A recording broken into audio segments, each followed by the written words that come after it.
안녕하세요. 가톨릭대학교 성인교정도서관 막내 사서입니다. 오늘은 도서 홈페이지 공지사항에 보시게 되면은 아이덴티케이트 표절 검사가 일시 중단되었었다라는 안내문이 있는데 해당 글을 들어보시게 되면은 다음과 같은 안내를 볼 수 있습니다. 바로 표절 검토 서비스 아이덴티케이트가 업그레이드 작업으로 인하여라고 되어 있는데 아이덴티케이트가 업그레이드가 됐습니다. 그래서 버전 2.0이 되었습니다.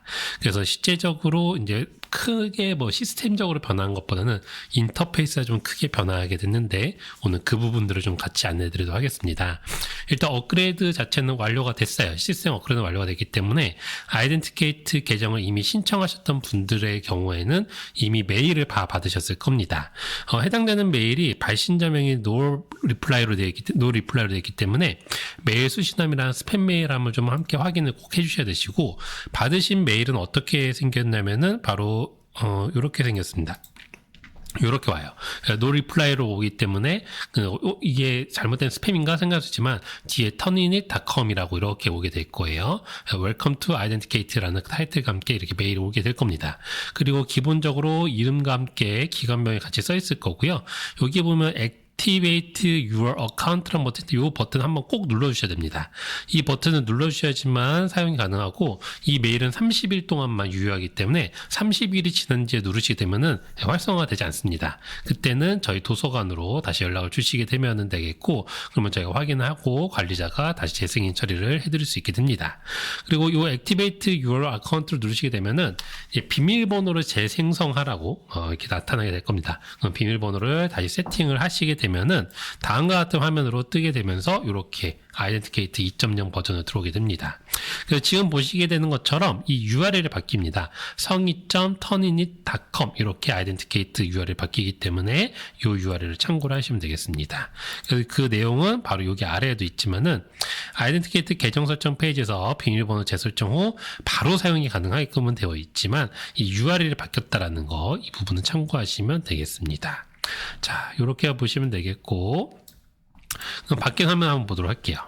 예전이랑 다르게 바뀐 거는 인터페이스가 상당히 직관적으로 많이 바뀌었습니다. 그러니까 좌측에는 메뉴들이 쭉 있게 되고 가운데에 있는 런치 버튼을 통해서 바로 유사도 검토에 진행을 할 수 있게끔 되어 있어요.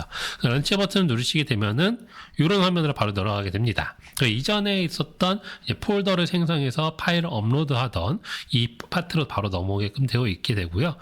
나는 폴더를 생성해서 관리를 하고 싶다면은 add 폴더를 통해서 생성을 하셔서 여기다가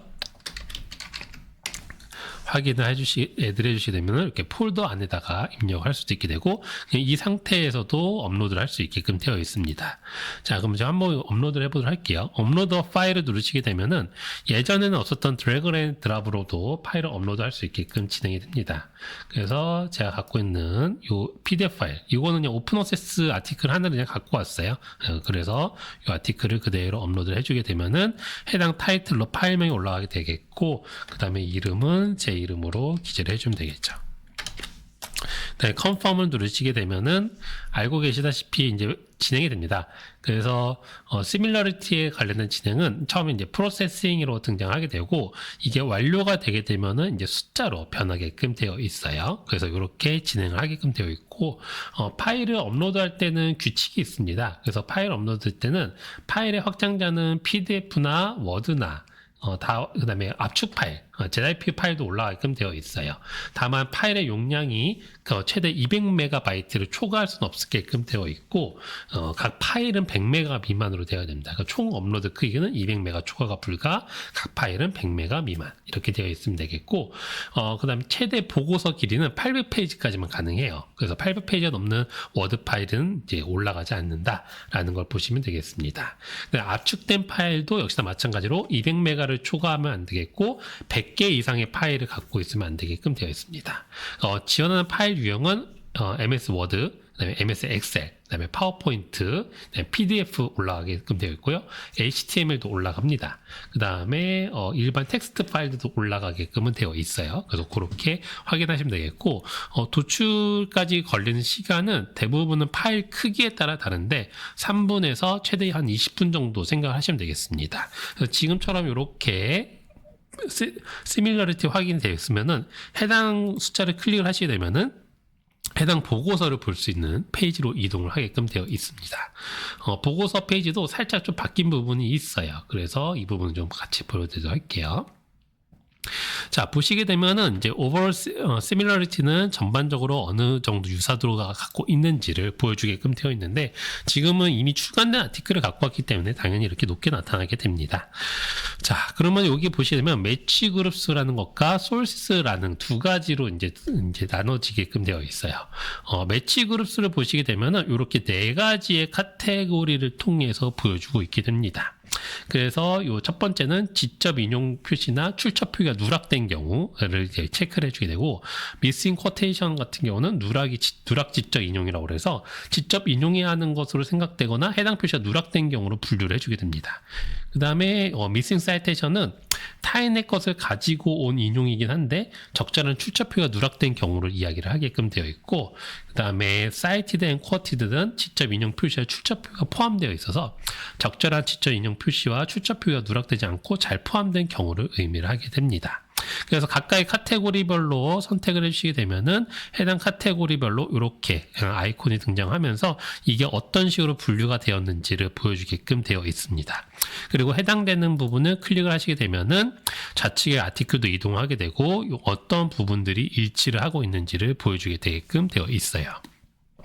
자, 그 다음에 솔시스 같은 경우는 좀 간단하게 볼 수 있습니다. 그래서 이 유사한 부분이 많은 부분부터 해서 정렬을 해서 보여주는 개념으로 보시면 되겠습니다. 자, 이렇게 이제 두 가지로 구분해서 볼 수 있게 되게끔 되어 있어서 편하신 쪽으로 보시면 될 것 같아요. 이게 뭐 어느 쪽으로 꼭 봐야 된다라는 부분은 아니고, 그 다음에 이제 다들 잘 알고 계시다시피 이 유사도 검토 프로그램은 표절을 의미하는 숫자를 보여주는 건 아닙니다. 자, 이게 퍼센트 전체가 만약에 25%로 떴다. 그러면은 이게 표절일까요? 아닐까요? 이거는 확인이 불가능합니다. 자, 25%만큼 유사한 부분들이 있는데 그 부분들 중에서 뭐 인용이 출처가 누락이 됐다거나 또는 뭐 출처표가 누락이 됐다거나 이런 식으로 확인을 할 수 있게끔 되는데, 그럼 이 부분들을 확인을 해서 내가 패러프레이징 한다거나 또는 인용 번호를 붙이고 참고 문헌을 추가한다거나 라는 작업들을 통해서 내가 유사도를 최대한 표절이 될 수 있는 부분들을 벗어날 수 있게끔 1차적으로 필터링하는 프로그램이 바로 이 아이덴티케이트라고 보시면 될 것 같아요. 그래서 아이덴티케이트를 통해서 내가 표절을 확인할 수 있다는 말은 틀리게 걸어보시면 되겠습니다. 아이덴티케이트를 통해서 1차적인 필터링을 통해서 유사한 부분들이나 출처 표기가 누락된 부분들을 확인을 하고 그 부분들을 수정해서 내가 표절을 피하면서 투고를 하는 이러한 시스템으로 보시면 좋을 것 같아요. 그 다음에 이제 또 기능적으로 쓸 수 있는 부분들은 이 필터즈라는 부분들이 있는데, 필터즈는 대부분 처음에 진행을 할 때는 아무것도 건드리지 않고 진행하시면 되겠고, 내가 이거를 확인을 할 때 보니까는 예를 들어서 뭐 초록 부분들이 같이 겹치는 부분들이 많아서 또는 뭐 여러 가지 것들로 내가 좀 제외를 해야 되고 싶은 부분들이 있다라고 하면은 그 부분을 제외 처리를 해서 볼 수는 있지만 실제적으로 보고서를 낼 때는 아무것도 재해 처리하지 않고 그냥 이 상태 그대로 두고서 진행을 하시면 되겠습니다. 그 다음에 내가 이렇게 아티클을 비교하면서 보다가 이 부분은 내가 이미 처리가 된 부분인데 이게 계속해서 떠 있는 부분들이 싫어요. 그래서 이 부분을 좀 제외하고 어느 정도의 유사도가 있는지 보고 싶다라고 하시게 될 경우에는 해당되는 거를 클릭하고 Exclude Match를 누르시게 되면은 해당 부분을 제외 처리를 할 수 있습니다. 그러면은 전반적인 오버롤도 떨어지게끔 되어 있겠죠. 예, 유사한 부분이 빠져나왔기 때문에. 그래서 이런 식으로 내가 필요 없는 부분, 내가 좀 제외 처리를 하고서는 나머지 부분들이 얼만큼 유사한지를 보고 싶다면은 exclude match를 통해서 제외시킬 수 있습니다. 그 다음에 sources 부분에서는 제외 처리하는 부분은 여기. 요 동그라미에 이렇게 사선이 그려져 있는 이 부분을 클릭하시게 되면은 그 부분만큼을 재해 처리를 시킬 수가 있어요. 자, 그러면 이렇게 재해 처리를 계속해서 하고 난 다음에 이 재해 처리한 거를 다시 복구하고 싶다라고 할 때는 이 overall similarity 아래쪽에 보면은 몇 개가 exclusion 됐는지를 나타나게끔 되어 있는데 그 부분을 클릭하시게 되면은 내가 exclusion 한 것들을 다시 복구할 수 있어요. 그래서 include all sources를 하게 되면은 전체를 다시 복구시킬 수 있어서 다 확인할 수 있게끔 되어 있습니다. 각각을 복구할 수도 있어요. 자, 그 다음에 예전에는 보고서를 출력할 때는 좌측 하단에 프린터 버튼이 있었는데 이제는 우측 상단에 다운로드 버튼으로 바뀌었습니다. 그래서 시밀러리티 리포트 부분을 클릭을 하시게 되면은 이 해당되는 유사도의 검토에 대한 보고서를 출력받을 수 있게끔 되어 있어요. 그래서 해당되는 보고서를 내가 투고할 때 제출을 해야 될 때는 이 시뮬러티 보고서를 다운로드 받아서 제출하시면 되겠고, 해당 보고서의 구성을 보시게 되면은 이렇게 구성이 됩니다. 자, 이런 식으로 대략적인 워드 카운터 페이지 수 등등이 등장하게 되고, 내가 언제 확인을 했는지도 등장하게 됩니다. 그 다음에 아래쪽에 가시게 되면은 전반적으로 이제 몇 퍼센트 유사도를 보여주고 있고, 아까 전에 봤던 매치 그룹을 통해서 구분을 해주고 있게 됩니다. 자, 아까 전에 보셨던 그 익스클루전 하는 부분을 실행하게 되면은 오버롤은 떨어진 상태. 만약에 내가 4개를 제외시켜서 77% 맞췄다. 그럼 77% 등장하게 되는데, 요 아래에 한 문장이 더 등장합니다. 4개가 제외 처리되었음이라고 등장하게 될 거예요. 그래서 그렇게 제외 처리를 하고 보고서를 제출하면 안 됩니다. 예, 그러면은 당연히 리뷰어들이 이 제외는 처리는 왜 했는가? 라는 거에 대해서 확인 요청이 바로 들어오게 되겠죠. 그래서 기본적으로는 그냥 이렇게 검토를 진행하고 그대로 제출을 하시는 형태로 보시면 되겠어요. 자, 그다음 아래쪽으로 가시게 되면은 이제 해당되는 것들에 대해서 어떤 소스들이 가장 유사했는지 보여주게 되고, 각각의 아티클별로 이제 어디 부분들이 하이라이트 처리를 해주면서 유사했는지를 보여주게끔 되어 있습니다.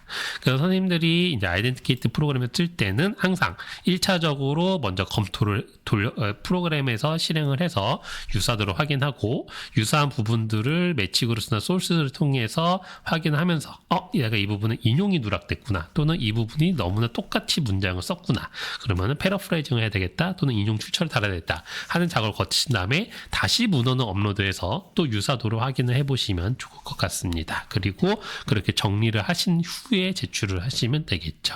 자, 그러면 이렇게까지 이제 설명을 드려서 아이덴티케이트 자체는 이제 쓰시는 데는 크게 문제는 없으실 거예요. 이렇게만 하시면은 특별하게 사용되는 문제점은 없으시게 되겠고, 나도 아이덴티케이트를 쓰고 싶은데 어떻게 해야 되나요? 라고 하시는 분들은 도서 홈페이지에 로그인하신 다음에 여기 있는 표절 검토 아이덴티케이트로 들어오시게 되면은 계정 신청이라는 탭이 있습니다. 이 계정 신청 탭을 통해서 신청해 주시게 되면은 담당자가 확인 후에 해당되는 계정 신청한 이메일 주소로 계정을 활성화할 수 있는 메일을 회신을 드릴 거예요. 그래서 그렇게 확인해 주시고 이용하시면 되겠습니다.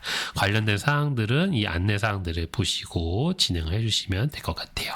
오늘 여기까지입니다.